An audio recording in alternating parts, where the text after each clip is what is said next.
Most people don't think simple enough.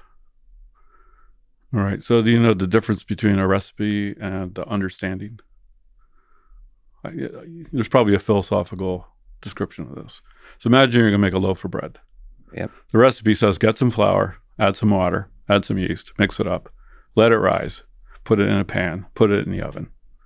It's a recipe, right? Understanding bread, you can understand biology, supply chains, grain grinders, yeast, physics, thermodynamics. Like there's so many levels of understanding there. And then when people build and design things, they frequently are executing some stack of recipes, right? And the problem with that is the recipes all have limited scope. Like if you have a really good recipe book for making bread, it won't tell you anything about how to make an omelet, right? But if you have a deep understanding of cooking, right, then bread, omelets, sandwich, there's a different, way of viewing everything. And most people, when you get to be an expert at something, you're hoping to achieve deeper understanding, not just a large set of recipes to go execute. And it's interesting to walk groups of people because executing recipes is unbelievably efficient if it's what you want to do. If it's not what you want to do, you're really stuck.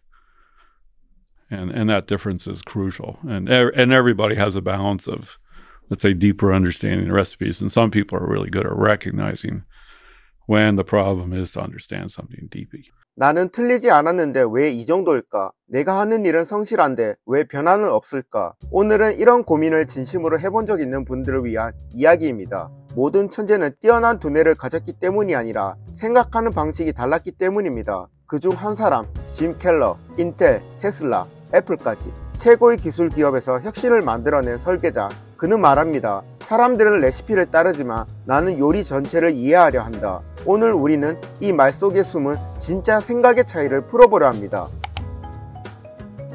짐 켈러는 레시피와 이해의 차이를 이렇게 설명합니다. 레시피는 따라하는 법입니다. 이렇게 하면 돼. 이 순서대로 해. 빠르고 효율적이지만 응용은 불가능합니다. 반면 이해는 원리를 아는 것입니다. 질문을 던져봅시다. 나는 지금 레시피대로만 살고 있진 않은가? 많은 직장인들이 보고서는 이렇게 써야 한다. 상사에게는 이런 식으로 보고한다는 틀에 갇혀 있습니다. 하지만 왜 이 구조로 보고서가 만들어졌는지를 이해하는 사람은 다음 단계에서 변화와 제안을 할 수 있습니다. 레시피가 꼭 나쁜가요? 아닙니다. 초보에겐 매우 유용합니다. 하지만 문제는 그 이상으로 가지 못하는 상황이 수년간 지속된다는 거죠. 성장은 이해 방향에서만 발생합니다.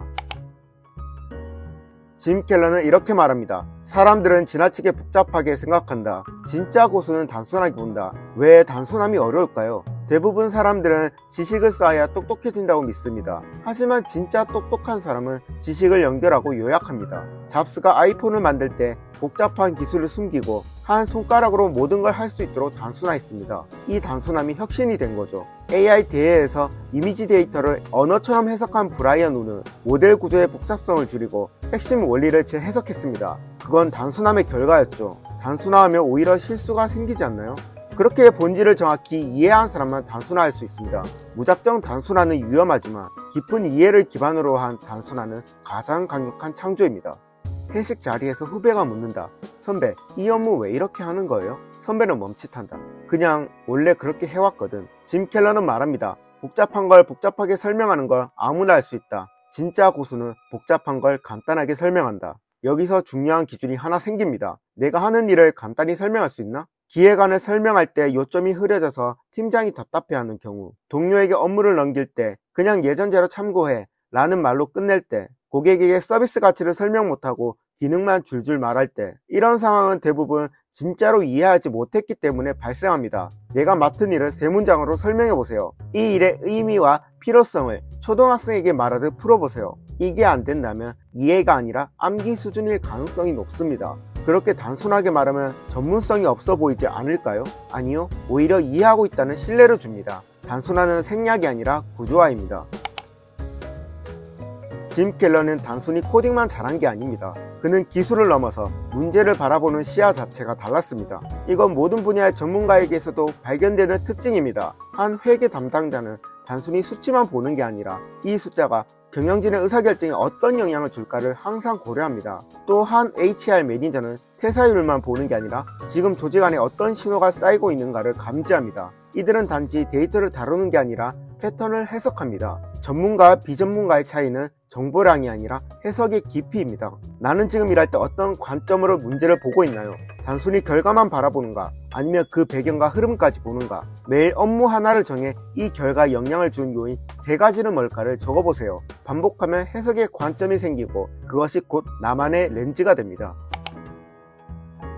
오늘도 우리는 뭔가를 배우고 어떤 일을 처리하고 남들이 하라는 대로 따라가고 있습니다. 하지만 그 속에서 단 한 번 왜 이렇게 해야 하지? 진짜 중요한 건 뭘까? 라고 물어본다면 그 순간부터 당신은 레시피를 따르는 사람이 아니라 새로운 방식으로 창조하는 사람이 됩니다. 그게 바로 평범함과 비범함을 가르는 진짜 기준입니다. 표면을 따라가는 사람은 효율적이다. 하지만 본질을 파악한 사람은 방향을 바꾼다. 오늘 하루 동안 했던 일 중 왜 이걸 이렇게 했는지 설명 못하는 것 한 가지를 떠올려 보세요.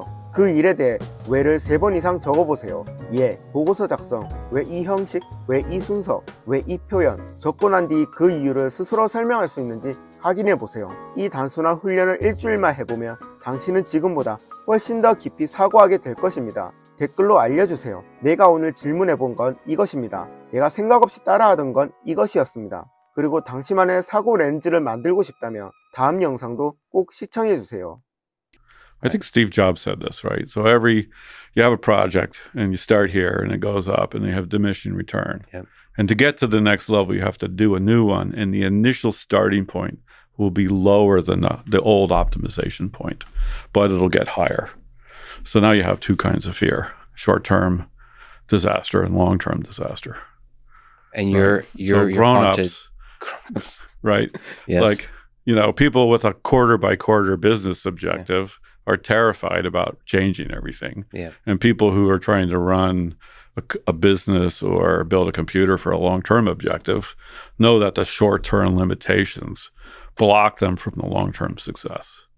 So if you look at leaders of companies that had really good long-term success, every time they saw that they had to redo something, they did. And so somebody has to speak up. Or you do multiple projects in parallel. Like you optimize the old one while you build a new one. But the marketing guys are always like, promise me that the new computer is faster on every single thing. And the computer architect says, well, the new computer will be faster on the average. But there's a distribution of results and performance, and you'll have some outliers that are slower. And that's very hard because they have one customer who cares about that one.